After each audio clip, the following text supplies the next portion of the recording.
The International Convention Centre in Birmingham was an apt setting for the 2012 NFU conference for a farming industry that sees itself as vibrant and having much to offer the world. The big news here today was the government's promise to implement more than 150 recommendations to reduce red tape that is hampering agricultural productivity. We want this farmers to be farmers, not form fillers, Defra Secretary Caroline Spelman told more than 1,000 conference delegates. A raft of measures to free farmers from the shackles of unnecessary burdens will now be implemented over the coming months and years, helping farming businesses to thrive.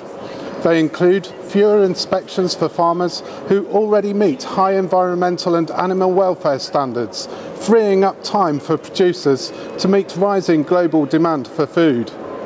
The move coincides with a call by Mrs. Spelman for a boost in agricultural production and faster progress towards improving farming's environmental performance.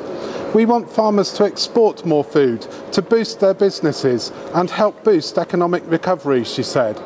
Mrs. Spelman said the Made in Britain brand had cachet.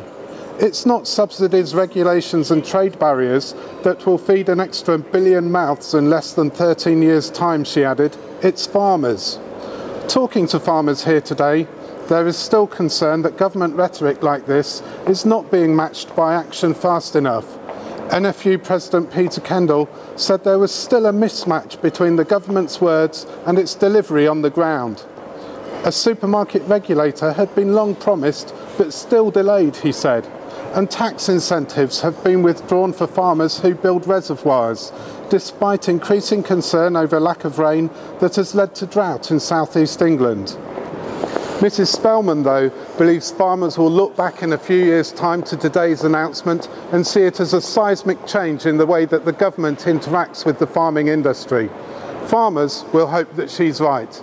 This is Johan Tasker for Farmers Weekly in Birmingham.